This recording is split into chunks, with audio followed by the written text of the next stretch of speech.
qui du pied droit ouvre les portes du paradis.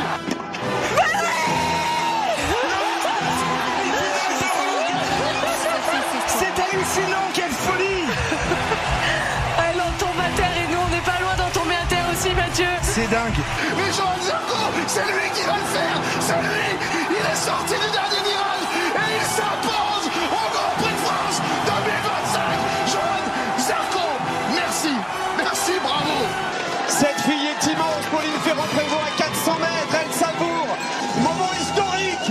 Pauline Ferrand-Prévot remporte le Tour de France 36 ans après Gianni Longo. Alors Laurent, elle est pas belle la vie. Tout de suite, le Campus Sport Club, 23h minuit, sur Radio Campus Lille.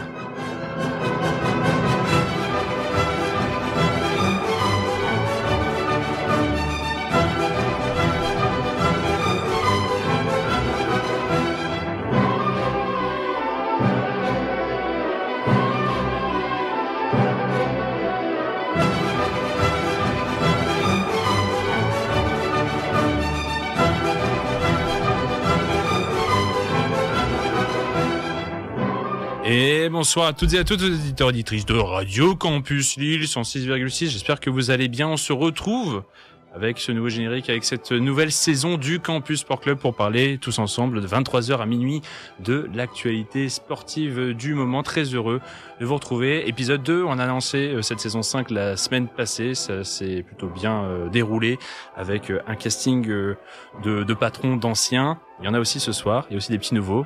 On va pouvoir en parler tous ensemble, puisque je ne suis jamais seul pour ce qui est du Campus Sport Club.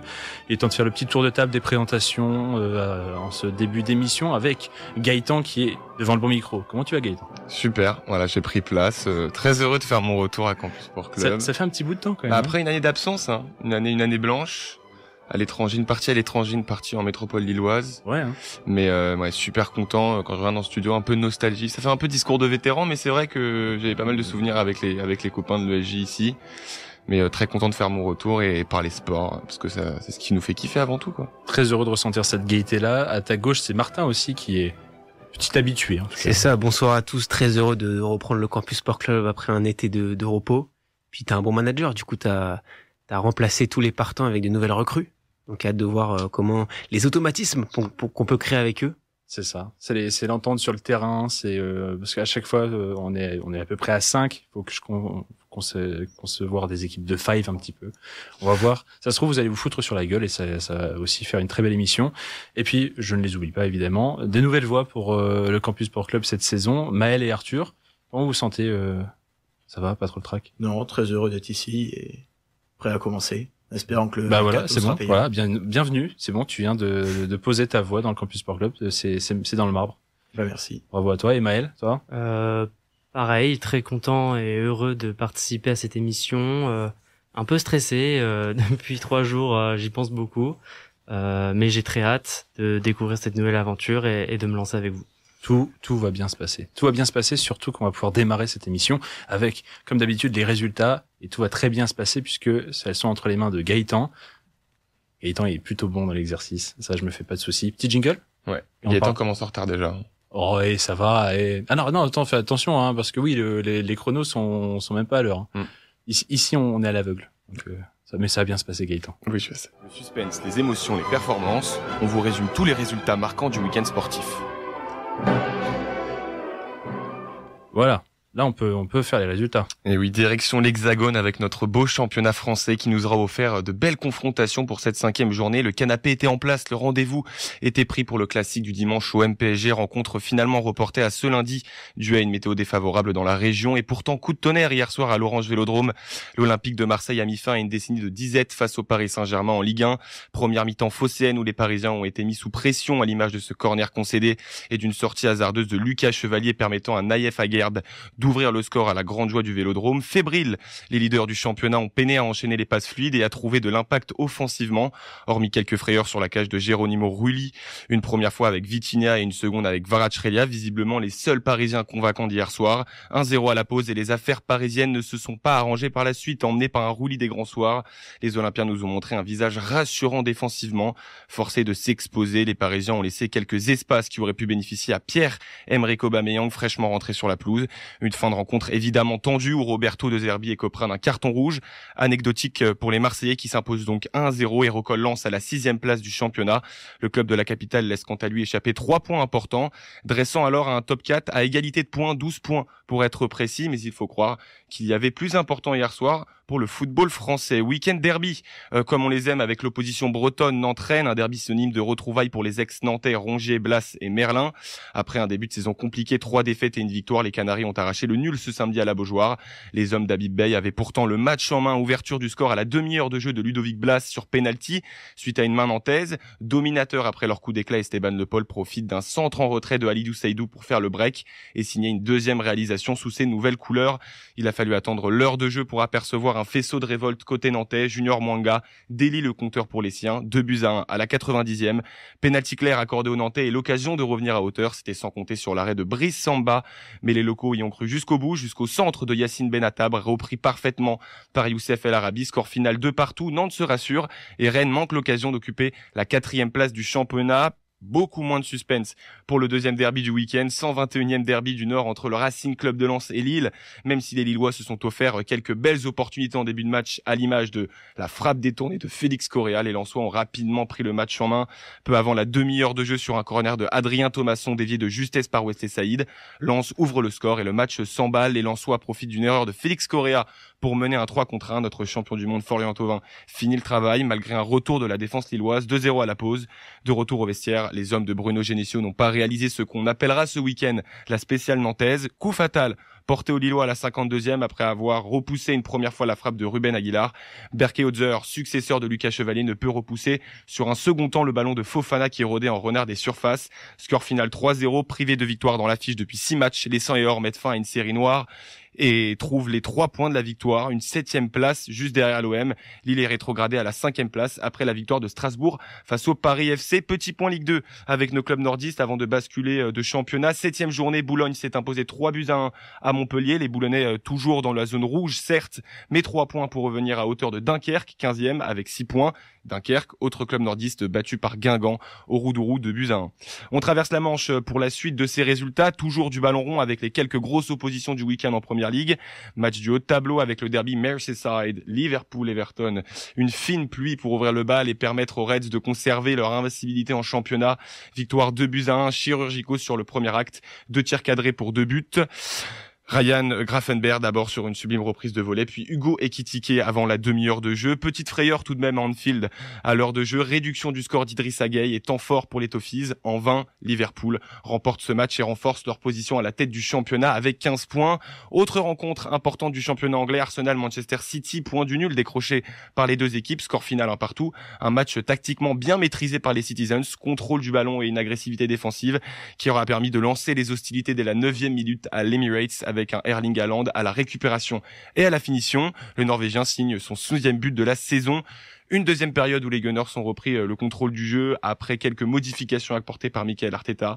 Malgré quelques imprécisions et un manque de réalisme devant les cages, le club londonien finit par arracher le nul avec Gabriel Martinelli et un lob subtil sur Gianluigi Donnarumma. Un nul qui arrange bien les affaires de Liverpool, dont nous avons parlé précédemment, avec 15 points en 5 matchs, première fois depuis l'exercice 2019-2020.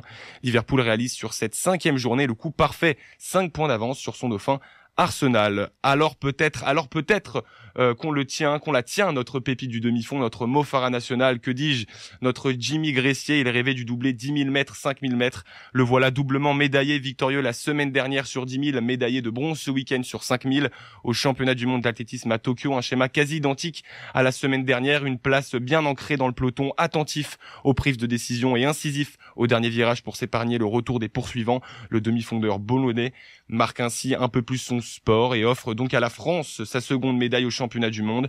Dans la globalité, le bilan français n'est pas à oublier, 16 finalistes, deuxième meilleur total après Helsinki en 2005. Beaucoup de densité certes, mais peu de résultats à l'image notamment du 110 mètres haies où seul Kouaoumate s'est hissé en finale, mais aussi des forfaits de taille. L'unique médaille aux Jeux de Paris, notamment Sirena Sambamela, Alice Finot ou encore Kevin Mayer. Un résultat en demi-teinte. Espérons alors que la performance XXL de Jimmy Gressier en inspire d'autres à l'avenir. Et c'est d'ailleurs l'objet de ma question. Avez-vous de bons pressentiments pour l'athlétisme français? Notre vivier et nos espoirs peuvent-ils dominer la discipline dans le futur comme le font actuellement les Américains qui, on le rappelle, 26 médailles à l'issue de ces championnats du monde à Tokyo? Déjà finir avec 2 médailles, c'est pas trop mal pour. Je reprends les termes de Stéphane Diagana qui lui disait 3 médailles ce serait exceptionnel, 2 médailles ce serait très bien. Donc on s'en sort, mais on s'en sort grâce à un homme. Donc en demi-teinte, dira-t-on.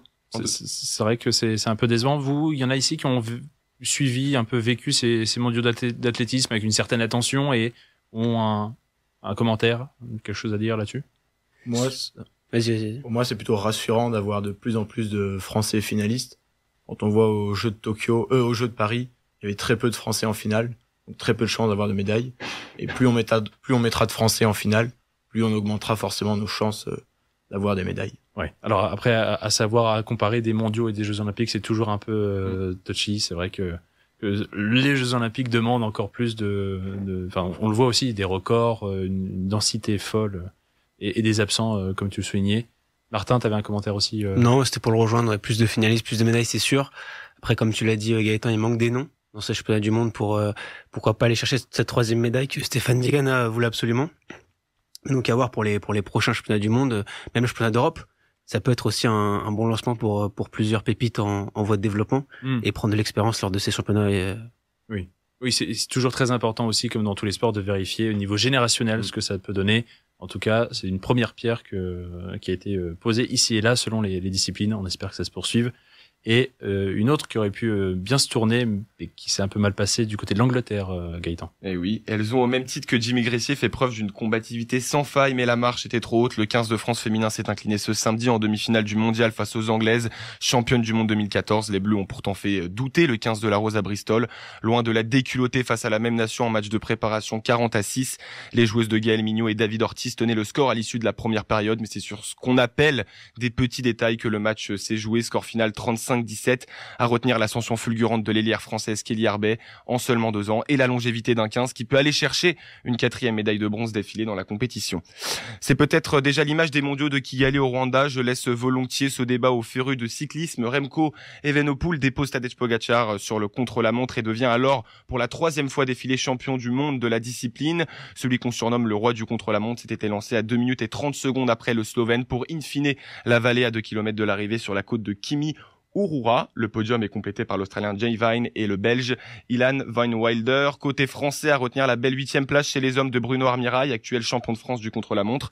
Chez les femmes, 7e place pour Juliette Labousse. Et enfin, la première médaille française de ces mondiaux, le bronze pour Maxime Decomble dans la catégorie espoir masculin. Rapidement du tennis avec un autre rendez-vous du week-end, la Laver Cup, édition 2025, la compétition annuelle fondée par Roger Federer qui oppose les meilleurs joueurs du tennis européen et ceux du reste du monde. La Team Europe, bien sûr, face à la Team Monde. La Team Europe s'est affirmée avec 4 victoires sur les 4 premières éditions depuis 2022.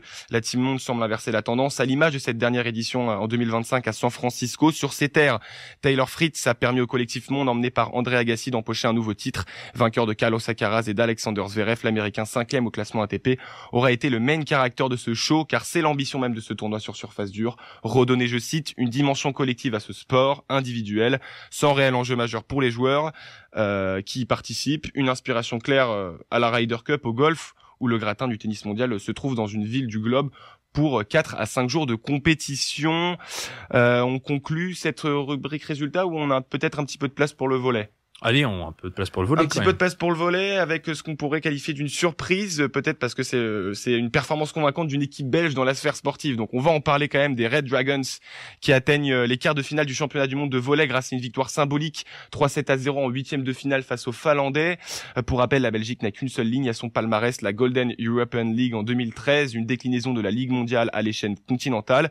C'est donc un exploit assez significatif pour les Belges qui atteignent donc les quarts de finale après une phase de groupe très convaincante, 3 matchs, 3 victoires et une victoire significative face aux Italiens champions du monde en titre, 3-7-2, une qualification historique donc et une première depuis 1970 pour les Belges. On conclut cette rubrique résultat en mode supersonique. Revenons très rapidement sur la Formule 1 avec le Grand Prix d'Azerbaïdjan, 17e rendez-vous de la saison dans les rues de Bakou, remporté par Max Verstappen. Le Néerlandais remporte là son 67e Grand Prix en carrière et met la pression aux pilotes McLaren qui n'ont pas ébloui ce week-end. Abandon de Oscar Piastri, 7e place pour Lando Norris et qui laisse de ce fait une porte entrouverte à Supermax, désormais à moins de 70 points de la tête du classement pilote. Ouais, c'est assez fou ce Grand Prix avec, si certains ici l'ont suivi, je sais de deviner aux têtes, petit hochement en face de moi, Martin a le micro ouvert. 6 drapeaux rouges lors de la qualification. 6 drapeaux rouges en qualification. Une qualification interminable. Et puis après, dès que le GP a commencé, on a cru que ça allait repartir sur la même base avec le départ catastrophique de Piastri, le mur au deuxième ou troisième virage. Est-ce qu'on l'explique encore cet encastrage de Piastri La pression peut-être. C'est vraiment une question de pression. Est-ce que c'est le mauvais départ qui engendre l'accident? Est-ce que peut-être, il part sur une mauvaise base. Mentalement. C'est même plus une mauvaise base. Il cale. Donc c'est terrible. Est-ce que ici à ma droite, c'est un peu aussi suivi la Formule 1? En tout cas, week-end un peu fou, effectivement, et Max Verstappen, comme tu le dis si bien, Gaëtan, qui met la pression. T'y crois un petit peu toi à cette pression? Est-ce qu'elle est elle est pas si anodine que ça? Statistiquement, il a encore les moyens de revenir, sachant qu'il me semble qu'il reste encore 7 rendez-vous encore. 7 rendez-vous encore. Donc alors je ne sais pas si les prochains rendez-vous seront en sa faveur, si c'est des circuits qu'il adhère particulièrement et qui lui sont familiers, mais connaissant Max Verstappen, il va se battre jusqu'au bout et ça promet quand on voit qu'aujourd'hui Lando Norris est capable d'arriver 7e et que Oscar Piastri est capable aussi de totalement avoir des jours sans aussi. Ouais, il a des failles. Comme tout sportif. Oui, mais c'était difficile de les voir en début de saison. Évidemment, surtout quand on regarde parce que là on a parlé uniquement du classement pilote, j'ai pas évoqué le classement constructeur. Tu peux si tu as. Je l'ai pas sous les yeux. Si tu veux, je le fais pour toi. Alors, tu peux le faire pour moi, mais bon, juste pour dire que voilà, le classement constructeur révèle réellement de cette domination des deux pilotes McLaren. Avec le nombre de points, je crois qu'ils sont largement devant Mercedes en deuxième place. Je les ai même pas notés, les points de McLaren, qui ont plus de 600 points et qui auraient pu s'assurer presque le titre champion constructeur dès ce week-end. Mais c'était un week-end sans. Donc, en l'occurrence, mais Red Bull, grâce à la bonne opération, et Tsunoda, qui s'installe aussi dans le top 6, alors que depuis qu'il est dans le baquet Red Bull, ça se passe pas très très bien. Red Bull qui a 272 points au classement constructeur, qui talonne donc Mercedes qui a 286 et Ferrari qui est deuxième avec 290. Il y a cette vraie bataille à 3 qui va faire rage pendant les 7 prochains Grands Prix. Et ça va peut-être être le petit moment. Enfin, alors, je sais pas si ça vous passionne, vous, le classement constructeur. Bon, on préfère, nous, la lutte entre les hommes, entre les pilotes. Bon, et heureusement, Verstappen met quand même la pression sur Norris qui se doit de mettre la pression sur Piastri à son tour. Donc, on aura quand même une belle fin de saison de Formule 1. Et même une stratégie que vont peut-être adopter les deux pilotes de McLaren à l'issue justement de cette course-là, où ils se disent que les cartes sont totalement rebattues sur ces 7 prochains rendez-vous. Et puis s'assurer de savoir si on a un vrai leader ou pas dans l'équipe, même si Piastri est au point devant, sait-on jamais si les 2 prochains Grands Prix se passent très mal pour Piastri, ça peut vite changer les plans chez McLaren. Bon, ils sont assurés d'être champions constructeurs, ça, aucun doute là-dessus. Merci, en tout cas Gaëtan, pour tous ces riches et beaux résultats. Petite interlude musicale ce soir, petite pause pour vous aussi, auditeurs, auditrices. On va prendre notre respiration. Je mets à l'honneur la Normandie, je bafouille. On va en parler juste après dans les news de pourquoi je mets la Normandie à l'honneur. Petite chanson d'un rappeur pas du tout connu de Caen. Et pour aussi penser à l'automne qui tombe sur l'île, la pluie, tout de suite, avec Stromae. Orelsan et Stromae tout de suite, c'était La Pluie sur Radio Campus Lille. On est de retour dans le Campus Sport Club pour parler de sport. On va pas parler météo, bien évidemment, jusque minuit. On va pouvoir avancer avec les bons résultats de Gaëtan. Il est temps de faire le tour de l'actualité avec Martin et surtout comprendre pourquoi on met la Normandie à l'honneur ce soir. Bon, je pense que très peu de gens sont passés à côté de l'info hier, mais Martin est là quand même pour nous le rappeler. Votre dose d'actualité sportive, c'est tout de suite dans le Campus Sport Club. Et oui, excuse-moi. Faux départ, j'ai fait un faux départ. T'as fait une piasserie. Ouais, exactement. C'est pas mal. Oui, évidemment, il s'est passé quelque chose de grandiose hier soir, le Classico, OM-PSG. Vous saviez que non, pas du tout. Il s'est passé autre chose. Ça s'est passé à Paris, au Châtelet. Martin, évidemment, là, cette fois, je te laisse la parole, je te laisse nous raconter. Et oui, comme tu l'as dit, la nuit dernière se déroulait la 69e cérémonie du Ballon d'Or dans l'habituel théâtre du Châtelet à Paris. Et c'est Aitana Bonmati, Ballon d'Or chez les femmes, puis Ousmane Dembélé, Ballon d'Or chez les hommes, qui ont brillé dans la ville lumière après une soirée longue, trop longue, accompagnée de quelques surprises pourtant pour nous faire patienter. Olysée 30e, Palmer dans le top 10, Pedri qui sort du top 10. Alors présenté par Kate Scott et le légendaire Ruud Gullit, la cérémonie commence en attribuant le trophée Copa, celui du meilleur jeune à Lamine Yamal. Puis c'est Nasser El Khelaïfi qui se rend sur scène pour soulever le trophée de l'équipe de l'année attribué au PSG. Son ancien portier, Gianluigi Donnarumma, va lui s'emparer du trophée Yashin, accompagné de la meilleure gardienne du monde, Hannah Hampton, qui s'empare du trophée Yashin féminin. Alors l'apogée de la soirée arrive juste avant 23h lorsque Bonmati d'abord va sur l'estrade pour remporter son 3e ballon d'or d'affilée, elle qui est la milieu de terrain du Barça et la capitaine de l'Espagne. Elle a malheureusement perdu en finale de LDC de l'Euro, mais a tout de même réalisé un triplé en Espagne. Puis c'est ensuite le moment qu'on a tous attendu, Ousmane Dembélé, celui d'Evreux, Ousmane of the Year, comme dit Adidas. À 28 ans, il remporte son premier ballon d'or suite à une saison totalement magnifique avec le PSG, une LDC remportée. Il surclasse Lamine Yamal et devient le 6e Français à remporter ce trophée individuel. Alors j'ai une question pour vous, chroniqueurs. Est-ce que c'est un vainqueur logique? Qu'est-ce qu'on attend de Dembélé pour la suite? Qu'est-ce qu'on attend de Lamine Yamal? Et qui est le prochain? Oh, qui est le prochain? Bonne question. Qui est le prochain? Honneur aux Marseillais. C'est pas mal. Oui, tu sais que j'allais souligner que c'est une des rares fois de ma vie où j'ai été aussi heureux pour un Parisien. Oui. Je le redis. Je le redis là. Ousmane Dembélé, 6e Français, c'est beau. Ça fait en plus de nous la nation avec le plus de vainqueurs différents. Et Ousmane Dembélé, c'est un vainqueur assez logique. Il y avait peut-être toujours ce risque, on parle de dispersion des votes, dispersion des voix avec autant de Parisiens présents, 5 Parisiens dans le top 10. Ce que j'ai lu, c'était une première depuis le Bayern 2014, enfin donc c'est dire l'hégémonie parisienne cette saison. Moi, à mon sens, c'est logique. Est-ce que pour Maël, c'est tout aussi logique, par exemple? Oui, pour moi, ça semble tout à fait logique.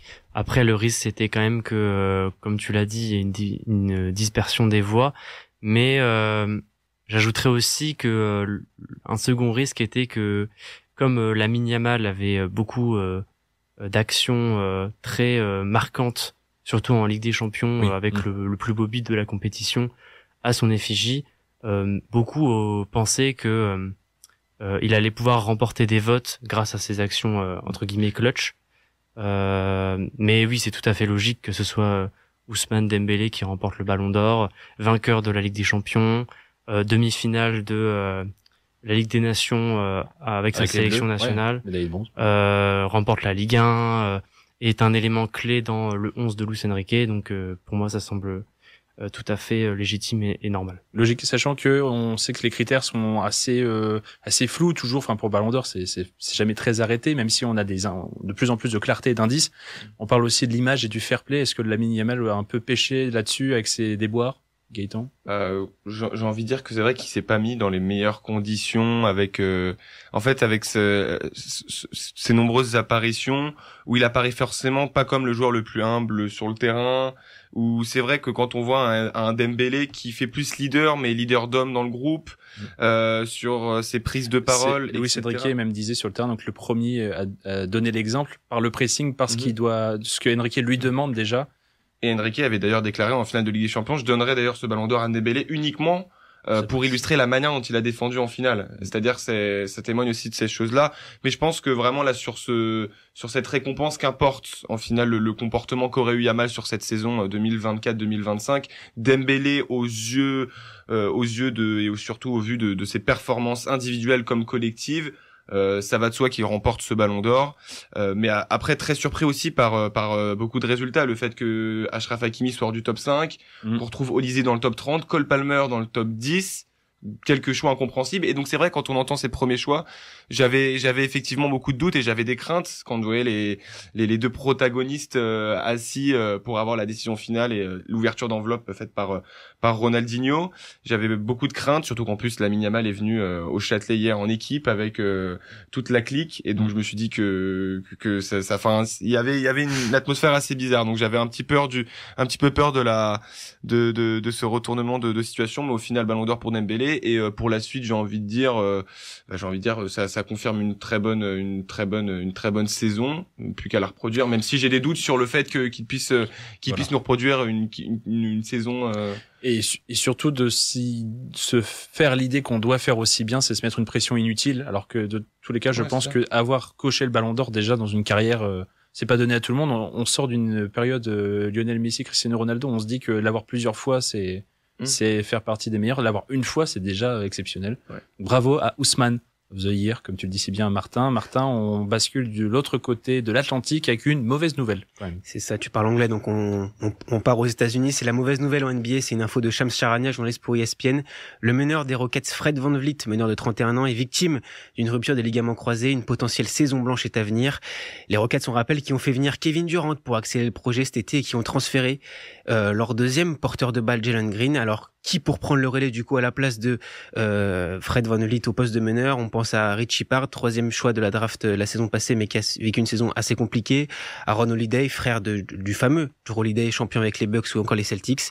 Mais les experts pensent à Amen Thompson, qui a réellement un mois pour bosser son jeu de balle en main ou sa capacité à dribbler pour pouvoir être le porteur de balle numéro 1, parce qu'on sait qu'il a du mal là-dedans. Alors à Houston, c'est plus que jamais l'heure de vérité pour la nouvelle génération, à voir comment Ime Udoka va arranger tout cela. Une news un peu cycliste pour faire écho au débat qu'on va faire. C'est une tension dans le monde du cyclisme entre un équipementier et une équipe du World Tour. Ce lundi, le patron de l'équipementier américain Factor a lancé un ultimatum à l'équipe Israel Premier Tech en les menaçant de rompre toute collaboration. La demande est claire, enlever le nom plus le drapeau sur le maillot, mais également de changer de nationalité. Sinon, il n'y aura plus de fourniture de vélo. L'équipe refuse catégoriquement de changer de nationalité pour respecter son fondateur, le milliardaire israélo-canadien Sylvain Adams. L'équipe qui sort d'ailleurs d'un enchaînement Tour de France Vuelta assez cauchemardesque avec 0 victoire d'étape, mais surtout une Vuelta marquée par des manifs pro-Palestine visant notamment la présence de cette équipe sur ce Tour d'Espagne. On rappelle tout de même que le départ du Tour de France 2026 se déroulera à Barcelone et le maire, Jaume Colboni, a déjà fait savoir qu'il ne veut pas voir les couleurs israéliennes au départ. L'équipe se trouve donc dans une situation très compliquée avec un délai serré, car avant le 15 octobre, l'UCI doit enregistrer le nom, la nationalité et les sponsors de chaque équipe. Si Factor se retire, RMC le dit, il est quasiment mission impossible de trouver un équipementier de vélo en moins d'un mois, de quoi compromettre la saison 2026 de l'équipe israélienne. Ensuite, une info un peu athlétisme. Fred Kerley annonce rejoindre les Jeux des dopés. Le sprinter américain de 30 ans, double médaillé olympique du 100 mètres, qui est sous le coup d'une suspension provisoire pour non-présence répétée à des tests antidopage, a annoncé mercredi dernier dans le magazine Sport Illustrated sa présence au Enhanced Games, le jeu des dopés, un événement qui se déroulera fin mai prochain à Las Vegas, et un événement qui fait débat, car les athlètes auront le droit d'utiliser des substances ou des outils qui permettent d'améliorer la performance. Il dit, je cite, « Le record du monde a toujours été l'objectif ultime de ma carrière. Cela me donne désormais l'occasion de consacrer toute mon énergie à repousser mes limites et à devenir l'être humain le plus rapide qui ait jamais existé. » Sauf que non, Fred, tu es dopé, donc tu ne seras pas le plus rapide. J'ai une question pour vous, messieurs. Faut-il réellement boycotter cet événement ou alors faut-il faire preuve de curiosité et se plonger dedans? Moi, j'adore, pas du tout. Avec beaucoup d'autodérision, avec Maël et Gaëtan, là, on secouait déjà la tête pendant la chronique. Maël, non. Moi, je connaissais pas du tout, les Enhanced Games. Je connaissais pas du tout ça. Ouais. J'en étais pas j'avais pas conscience que ça allait exister. En France, on n'en a pas fait des caisses. Encore. Tu vois, on leur a pas donné trop aussi cette vitrine. Mais il cache un peu le truc, c'est Enhanced Game, la traduction vraiment française, c'est les jeux améliorés, les jeux entre guillemets du futur. Et puis en plus, quand tu parles de l'américain là en question, ce qui est marrant, c'est que lui, il a été bien sûr privé de compétition, mais non pas pour dopage, mais pour en fait non-présence, parce que c'est vrai que maintenant ils ont une application qui fait beaucoup débat parce que ça fait beaucoup espionnage un peu moderne, où en fait ils doivent ce qu'on appelle le terme pointer leur localisation. On traque. Ouais, voilà, à chaque déplacement pour en fait pouvoir être contrôlé à n'importe quel moment dans la journée ou à n'importe quelle position dans le monde. Et évidemment, lui, il a pas fait acte de présence. Il me semble qu'il a le droit à 2 ou 3 blâmes, en tout cas, voilà. Et là, le fait qu'il y participe, ça prouve non seulement que il n'a pas été pointé, mais que c'est aussi d'un autre côté volontaire, parce qu'il a certainement été chargé avant, quoi. Certainement. Arthur, toi, là-dessus, des jeux comme ça où on pousse l'athlète à tricher d'une certaine manière pour aller battre un record qui, de ce fait, ne peut pas être homologué au sens record. Pour moi, ces jeux mettent plus ou moins en valeur les athlètes dopés, puisqu'ils leur permettent de concourir, au lieu de simplement les suspendre comme habituellement. Donc pour moi, c'est complètement idiot d'organiser ces jeux et de promouvoir, entre guillemets, le dopage chez les athlètes. Et encore plus, je trouve, de rappeler, comme le disait Martin, que battre le record, c'est toucher $1 million. C'est de se dire que, en plus, on alimente ça par l'argent et ça, c'est un peu le fléau aussi de la société et encore plus dans l'athlétisme où déjà les questions d'argent privent beaucoup d'athlètes honnêtes et qui se donnent de participer à des grandes compétitions. Là, pour le coup, c'est vrai que c'est terrible, mais du moment que ça reste du côté des Américains, ça touche pas nos Français. On s'inquiétera pour après. On finira avec On a commencé par du football, on finira par du football et peut-être plus, avec le retour d'une idole en son pays. C'est ça, le Special One, José Mourinho, est de retour au Portugal après être viré du Fener. Et il revient donc à Lisbonne 25 ans après ses premiers pas sur le banc de Benfica, avec l'ambition de replacer les Aigles au sommet. Une clause fait parler dans ce contrat, car le club et le coach portugais peuvent mettre fin à l'aventure 10 jours avant la fin de cette saison pour la saison d'après. C'est un peu compliqué à comprendre, mais en gros c'est une option qui permet aux deux parties de rebondir plus facilement dans l'été et de ne pas se retrouver sans coach fin août et avoir déjà un groupe déjà effectué pour Benfica. On le rappelle, Mourinho, lui, qui a été limogé de Fener avec pas moins de 15 millions d'euros d'indemnité, c'est une stat qui est sortie. En tout, José Mourinho a gagné 108 millions d'euros dans toute sa carrière avec toutes les indemnités de licenciement. Fait 108 records du monde à battre, hein. C'est quand même chaud. Ça permet de faire un lien avec Christian Horner, le dirigeant sportif de Red Bull Racing, qui avait été remplacé par Laurent Mekies début juillet. Et ben maintenant c'est officiel, Horner et Red Bull ont officialisé la rupture de contrat avec consommer le divorce. C'est ça, avec pas moins de 80 millions de livres, donc cher le divorce, soit 92 millions d'euros d'indemnités à la clé. Ça fait tourner la tête toutes ces indemnités. Maintenant, j'ai une question à vous, amis chroniqueurs. Horner est maintenant libre, il peut signer où il veut. Est-ce qu'il a un avenir en Formule 1? Et si oui, quelle écurie peut s'attacher les services du dirigeant sportif britannique? Ouais, c'est une belle question. Je sais pas s'il y en a qui déjà s'imaginent. Est-ce que ça se trouve Christian Horner ne remettra plus un pied en Formule 1? Est-ce que il a 25 ans de carrière, 20 ans surtout à la tête de Red Bull, il a tout accompli. C'est ça. Est-ce qu'il a envie même? Est-ce que même la moindre opportunité doit-elle être à son rang, à son prestige pour être vraiment convaincante? Est-ce qu'il faut forcément l'appel du pied par exemple, une écurie Ferrari qui n'arrive plus à gagner depuis pas mal d'années? Est-ce qu'il faut une Mercedes avec les moyens si Toto Wolff, par exemple, partait? Est-ce qu'ici, il y en a qui... non, pas du tout. Pas trop, hein. Christian Horner, non. Allez, on va laisser couler alors comme ça, Martin. C'est pas grave. Merci Martin pour ces news avec des choses qui font tourner la tête et des choses qui font grandement plaisir avec notre Ousmane of the Year. Petit débat du soir dans le Campus Sport Club. Il est temps d'aborder, vous l'avez si bien glissé, messieurs Gaëtan, messieurs Martin, on va faire sur du cyclisme. On est en plein championnat du monde, ça se passe à Kigali au Rwanda.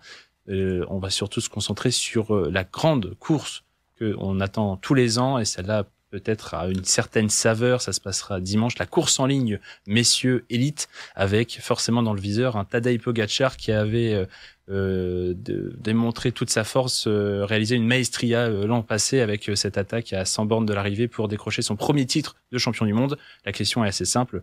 Quelqu'un finalement est-il là pour mettre à mal le favori sur cette course en ligne, ou est-ce qu'on se dirige tout droit vers un doublé?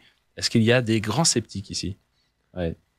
J'ai tendance à dire que déjà le fait que ça soit au Rwanda, parce que ce qu'il faut rappeler quand même, c'est que c'est une décision de l'UCI de promouvoir entre guillemets le cyclisme sur le continent africain, parce que déjà des courses existent là-bas, mais c'est vrai un grand classique, comme les championnats du monde, les faire au Rwanda, c'est assez inédit, c'est la première fois, et donc forcément ça rebat un peu les cartes dans le sens où on est sur un nouveau biome, une nouvelle terre, un nouveau territoire, un parcours totalement inédit, je crois. L'UCI a annoncé que c'était l'un des parcours les plus durs. Oui. Je crois on est aux alentours des 300 km, 270 il me semble, plus de 5000 mètres de dénivelé, un parcours assez invraisemblable. Et donc ça rebat les cartes dans le sens où il y a la question de la réaction au climat, également le fait que tous les coureurs en fait sont soumis à des vaccins, ils sont pas obligatoires mais il y a quand même des réactions aux vaccins. Le contre-la-montre nous a quand même nous a un petit peu montré la réaction de certains coureurs. Bon, il me semble que Tadej Pogačar n'est pas impacté par le climat ou quoi que ce soit. Il s'est juste fait fumer par Remco Evenepoel, disons les termes. Hein. Oui. Une fusée lui est passée à côté. Hein, donc. Ouais, mais est-ce que c'est une surprise sur ce contre-la-montre-là? Voilà, parce que c'est une discipline dans laquelle, et puis surtout Pogačar qui, dans mon avis, dans l'éventualité d'une course en ligne, ne va pas aller se tuer physiquement. Et on est surtout sur quand on regarde le parcours qui est un parcours fait pour les grimpeurs et les gros punchers comme Tadej Pogačar, qui un parcours qui est fait pour les gros coureurs notamment du Tour de France. C'est un petit peu un parcours qui peut ressembler avec les montagnes à un Tour de France, et donc forcément c'est le favori évident, comme outsider peut-être Evenepoel, et aussi j'avais peut-être d'autres coureurs, notamment les équatoriens tu vois les Richard Carapaz et ouais exactement, qui ont peut-être eux l'expérience de vivre en fait dans des pays avec le même climat, le climat tropical, et je pense que dans une course où il va falloir avoir un peu le goût de l'effort et il va falloir pousser pas mal, je pense que un Sud-Américain au podium ou au pied du podium, c'est pas déconnant. Ok, et pourquoi pas dans la roue de Tadej Pogačar. Ici, est-ce qu'il y a plus d'optimisme en face de moi, je vais faire un peu le chauvin, mais je trouve que la France a un vrai effectif. Alors on le sait, les championnats du monde, c'est très difficile de mettre en place une stratégie d'équipe. Enfin, je trouve. Après, est-ce que, vu comment on est armé, je fais la liste là: Julien Alaphilippe, Louis Barré, Julien Bernard, Jordan Gégat, Valentin Madouas, Valentin Paré-Prince, Paul Sexas et Pavel Sivakov. Il y a des rouleurs pour emmener les meilleurs grimpeurs des punchers rouleurs pour emmener les meilleurs grimpeurs dans les meilleures dispositions. Après, j'ai envie de dire, ce maillot de champion du monde va tellement bien à Pogačar lorsqu'il va dans les Flandres que voilà, est-ce qu'on a envie qu'il le retire? Oui. C'est ça. À moins que ce soit un Français, sinon on veut bien, on veut bien lui laisser. C'est ça. Il fait aussi preuve de gentillesse, Martin. Est-ce qu'ici c'est beaucoup plus méchant? Est-ce que Pogačar, on a hâte quand même que le roi tombe? Moi, un petit peu quand même. Je l'avoue. Enfin, c'est vraiment le roi du cyclisme actuel en ce moment. Depuis 2 ans, depuis 2 ans, il gagne. Enfin, on a l'impression qu'il est sur un nuage, que il est vraiment supérieur à tous les autres coureurs dans sa discipline. Donc c'est assez impressionnant. Et j'avoue que moi j'aime bien voir les gros perdre au profit des petits, comme on dit. Mais je rejoins Martin à l'idée que oui, la France elle a sa chance. Certes, Pogačar fait peur, mais le championnat du monde, ça se gagne aussi en équipe, et je pense qu'on a vraiment une sacrée bonne équipe. Sachant que la vraie inconnue sera de à quel point Thomas Voeckler arrivera à faire fonctionner son collectif. Ils doivent avoir un plan. Ils savent que entre Français, il y a toujours une très grosse entraide, et on ne sait pas. Il n'y a pas vraiment de favoris dans cette équipe de France. On a l'expérience, on a du culot, on a des bons grimpeurs, on a le vainqueur du Mont Ventoux. Valentin Paré-Prince qui est capable d'un exploit aussi fort. On a aussi des jeunes qui savent se mettre au service d'eux, mais de ce fait, je pense aussi que la meilleure carte de la France, c'est de ne pas avoir de carte. Parce que c'est une manière de dire, tu vois. Mais... c'est aborder une compétition internationale à la française, quoi. Ben ouais. Un petit peu culot, donc pourquoi pas. Ouais. Mais que en toutes circonstances, ils arrivent à s'adapter et on parle donc pour revenir quand même sur ce tracé, il faut aussi peut-être le redire. Tu parlais des Équatoriens, ce qui justifie encore plus l'argument de Gaëtan, c'est cette altitude moyenne. Kigali au Rwanda, on est à 1500 mètres d'altitude. On est à cette altitude-là constante. On va même passer plusieurs fois sur le mont Kigali qui a quasi 1800 mètres, qui sont pas les supra-altitudes, mais maintenir 6 heures d'effort à cette altitude, c'est là le vrai challenge. Est-ce que Pogačar même s'est vraiment entraîné là-dessus? Parce que il sort par exemple d'un week-end au Québec, Montréal. Enfin, on n'a pas spécialement entendu aussi une préparation digne de Kigali et du Rwanda. Mais on n'est pas à l'abri de toute façon d'un jour sans pour Tadej Pogačar.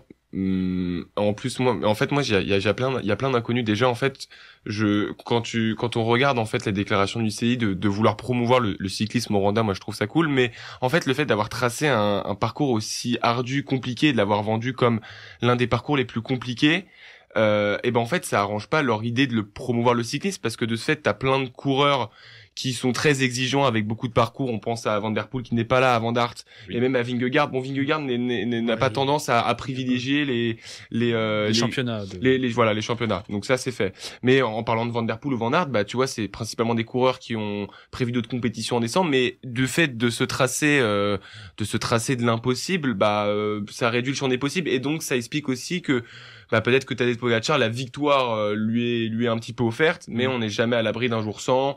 Et en effet, avec ce tracé-là, c'est vrai que on peut vraiment se poser la question, sachant qu'en plus Tadej Pogačar prévoit après de le doubler avec le championnat d'Europe. Donc il risque d'y laisser pas mal de plumes aussi, tu vois. C'est ça aussi la question qu'il faut se poser, je pense. Mais il aura fait le plus dur avec le Rwanda plutôt que Dromardèche qui paraissent beaucoup plus prenables. Peut-être que le vrai point faible de Pogačar, et encore que, ça reste forcément cette notion collective de la Slovénie, de manière générale, et puis c'est peut-être surtout compliqué l'entente entre Slovènes, mais finalement, un homme qui est capable d'un exploit lui tout seul, a-t-il vraiment besoin du collectif toujours derrière lui? C'est aussi la question. pour en tout cas Thomas Vauclair. Je reprenais aussi certains de ses propos, notamment qu'il avait tenus pour l'équipe. On doit tenir compte de sa supériorité sur un parcours comme celui-ci, quand il parle de Tadej Pogačar, mais on doit aussi accepter que d'autres coureurs nous sont supérieurs car on a rétrogradé dans la hiérarchie mondiale. Bon, soit Thomas. À partir de là, quel objectif on se fixe? Est-ce qu'on court pour être deuxième ou est-ce qu'on essaye de saisir le demi% de chance qui existe pour aller chercher la victoire? On a peut-être rétrogradé, mais l'état d'esprit de l'équipe de France n'a pas diminué. Je fais cette sélection avec des garants de cet état d'esprit. Là aussi, c'est du mental et c'est peut-être ce qui va leur être demandé pendant 6 heures d'effort. Là-dessus, vraiment, est-ce qu'à part les Bleus, il y a un autre nom, vous, qui vous vient à l'esprit? Carapace, donc à ma gauche. Moi, j'avais pensé à Isaac Del Toro. Ouais, qui a aussi impressionné sur le chrono. C'est ça. Donc, mexicain aussi, donc avec un climat assez tropical. Il sort d'une semaine en Italie mi-septembre avec 4 victoires en une semaine. Ce qui est vraiment exceptionnel. Ouais, et Paul Magnier, il fait aussi bien. Hein, oui. Il fait vraiment chaud. Mais ouais, Isaac Del Toro, très impressionnant. Malheureusement, la sélection mexicaine, c'est un peu plus limité que par rapport à la Slovénie ou la France. Mais là aussi, ça se ferait individuellement. Ce serait l'exploit ce serait un exploit signé Isaac Del Toro. C'est ça. J'attends de voir Isaac Del Toro. Ok, pas mal. Isaac Del Toro. Je notais aussi Jay Hindley ou Thomas Pidcock. Parce qu'il y a autant d'optimisme. Ouais, c'est des noms. Après, c'est vraiment les noms pour sortir des noms. Les outsiders. Il sort d'une Vuelta, Pidcock. Oui. 3e de la Vuelta. Ouais. Après, forcément, c'est un parcours de grimpeurs. Il faut aussi des gens qui ont prouvé en montagne.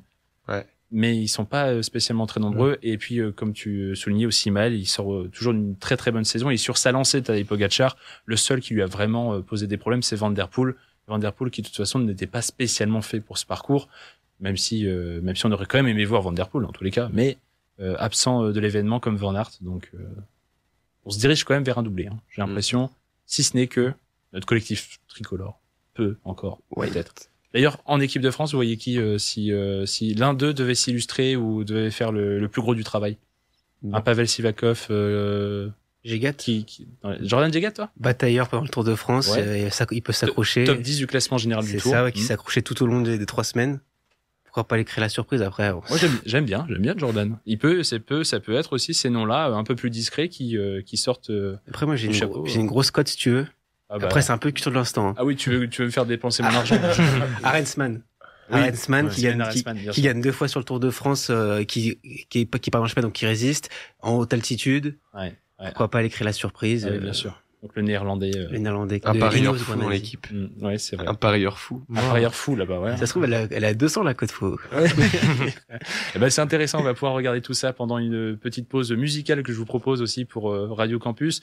Je reste sur les artistes normands. Je suis un peu resté dans le hip-hop, mais c'est parce que c'est aussi ceux qui font parler d'eux en ce moment. Avec un artiste qui a fait du sport justement, qui est resté 24 heures sur un tapis de course. Ça vous parle?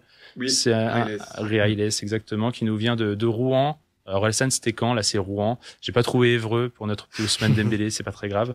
Avec son dernier gros son, Survival. Et on se retrouve dans quelques instants. À tout de suite. Railes, instant sur Radio Campus Lille 106,6. On va pouvoir poursuivre cette émission du Campus Sport Club, bien sûr, jusque minuit pour parler de sport, revenir sur l'actualité. On va pouvoir mettre aussi à l'honneur un sportif en particulier. On va vous proposer le premier portrait de cette saison avec Maël. On a visé assez simple. On est allé sur la Côte d'Opale du côté de Boulogne, puisque Monsieur Gressier a fait parler de lui tout au long de ces mondiaux d'athlétisme. Maël, juste après ton jiggle, nous en dit un peu plus. Portrait d'un nordiste champion du monde, tout de suite dans le Campus Sport Club. Il y a eu un petit quoi que je n'entends pas assez entendu dans le jingle, c'est ma faute. C'est peut-être un problème technique. Tu m'en voudras pas? Pas de souci, y a aucun problème. C'est bien. Dit-il avec un flingue dans la main. Maël, du coup, tu t'es aventuré pour nous raconter un peu ce parcours du combattant, celui de Jimmy Gressier. Tout à fait, c'est parti. Depuis ces 2 dernières semaines, Jimmy Gressier est au sommet de sa discipline. Médaillé d'or sur le 10 000 mètres et médaillé de bronze aux 5 000 mètres, le champion du monde de Tokyo partait de très loin. Originaire du Nord, à Boulogne-sur-Mer, le jeune sportif grandit au quartier du Chemin Vert, comme un certain Franck Ribéry. Il le considère comme son mentor spirituel et ça le motive chaque jour à enfiler ses crampons. Passionné de football, il ne quitte jamais le ballon rond, que ce soit pour jouer sur les terrains du quartier ou pour s'entraîner au club local. Grâce à son talent, il remporte 2 fois le titre de champion de France de football UNSS avec l'association sportive de son lycée. Il se hisse jusqu'en demi-finale au mondial du football scolaire en 2015 au Guatemala avec l'équipe de France UNSS. Au-delà de ses prouesses, le Boulonnais vit dans des conditions difficiles. Famille nombreuse, il habite avec ses 5 frères et sœurs que sa mère élève seule. Durant son enfance, lui et sa famille se sont fait expulser de leur logement avant de s'installer à 7 dans un appartement modeste de 45 mètres carrés du quartier du Chemin Vert. Jimmy Gressier parvient à convertir ses accidents de vie en une volonté de faire. C'est d'ailleurs bien de là qu'il va puiser toute son énergie. C'est au printemps 2015 que sa vie va basculer dans une autre dimension.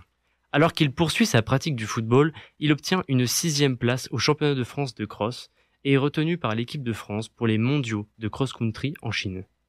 Les observateurs repèrent en lui tout de suite un potentiel plus important qu'au football et sous les conseils de son coach Arnaud Digniel, Jimmy accepte de se consacrer pleinement à l'athlétisme en 2016. À tout juste 18 ans, il est médaillé de bronze au championnat de France en cross-country chez les juniors. Ces victoires, il les doit avant tout à sa discipline inébranlable et à son mental d'acier. Inspiré par l'expression de Bob Tari des 3T, talent, travail, temps, l'athlète ne se décourage jamais et va toujours plus vite, plus loin, plus fort. Mais il vise aussi toujours plus haut. Il se bat tous les jours dans l'espoir de battre ceux qui seront sur son chemin. Son objectif est clair, marquer l'histoire en décrochant un jour une médaille olympique. Depuis 10 ans, il a su confirmer un top niveau national en raflant 9 fois l'or, mais aussi 3 médailles d'argent et 3 de bronze au championnat de France. Il a écrit aussi son nom dans l'histoire en devenant le nouveau record français du 5000 mètres avec un temps de 12 minutes et 51 secondes et du 10 000 mètres en 26 minutes et 58 secondes. Le coureur ne s'est pas arrêté aux frontières françaises et a aussi explosé sur la scène européenne en remportant 3 fois le championnat d'Europe espoir de cross-country et 2 fois le championnat d'Europe espoir sur piste. Depuis les Jeux Olympiques de 2024, Jimmy Gressier s'attaque désormais au monde entier. Motivé comme jamais, il y bat le record de France aux 10 000 mètres en se classant à la 13e place de l'épreuve. Puis, un an plus tard, il défie toute la concurrence en devenant champion du monde du 5000 mètres et du 10 000 mètres à Tokyo. Grâce à sa signature début 2025 chez Kiprin, filiale de Decathlon, il a réalisé l'un de ses plus grands souhaits en offrant à sa mère la maison qu'elle mérite, prenant une revanche sur la vie. Revanche grâce à laquelle il pense transmettre un message à la jeunesse. Il n'y a pas d'excuse, selon lui. Je cite, « Il faut arrêter de se dire qu'on ne peut pas réussir quand on vient d'où je viens. Il y a toujours des mains tendues, il faut les saisir et être intelligent. Dans ma carrière, j'ai pris des claques, mais je me suis relevé en travaillant toujours dur. » Et Dieu sait qu'il s'est bien relevé, notre petit Jimmy. La fusée partie dans ces derniers 100 mètres du 10 000 mètres pour décrocher son titre de champion du monde. Merci Maël pour ce petit tour sur le vécu et le parcours de Jimmy Gressier pour en arriver là. La mentalité de champion, une mentalité qui fait plaisir. Est-ce que Jimmy Gressier, pour vous, c'est quelqu'un qui peut récidiver ou est-ce qu'on sort quand même toujours dans cette ambiance de une compétition sur laquelle on surfe et on en profite? C'est le thé du jour avec. Ouais, Après, il fait une sacrée année. Hein. Oui. Il fait record d'Europe sur 5 km à Oui, Lille. non, je parlais vraiment sur le côté mondiaux. Ah, ok. Oui, ça... Côté mondiaux, récidive, oui, mais surtout, comme j'ai pu en parler dans les résultats et comme Mel en a parlé, c'est que je pense que il a une plus grande responsabilité aujourd'hui. C'est que je pense que il est celui qui va ouvrir la voie et qui va montrer à tous ces athlètes français qu'en fait on n'est pas que des finalistes, qu'on est capable d'aller chercher un titre. Encore plus dans le demi-fond. Voilà, ouais. Quand on voit aujourd'hui, moi, ça me désole quand je vois que aujourd'hui on a un vivier d'athlètes français mais qui est riche comme pas possible et que en fait on peut compter sur une liste et qu'en fait quand on a Jimmy Gressier qui fait un exploit sportif, bah en fait on le compte dans une liste qui est selon moi trop petite par rapport au pourcentage de talent qu'on a. Et donc je pense que Jimmy Gressier, en plus de pouvoir récidiver, et c'est ce que je lui souhaite, à la fois pour le sport français, pour l'héritage, mais aussi pour lui, parce que ça m'a l'air d'être un sportif super humble et qu'il le mérite. Je pense qu'il a cette responsabilité aussi de montrer la voie au futur. C'est pas mal ça, ce petit Jimmy. En tout cas, on a hâte de voir la suite avec ce monsieur. Merci encore Maël pour le portrait. On va pouvoir attaquer les dernières minutes de l'émission. On laissera finir Arthur pour ce lac l'agenda sportif. Tout de suite, les immanquables. Voici tout ce qu'il faut savoir pour la semaine prochaine, c'est les immanquables.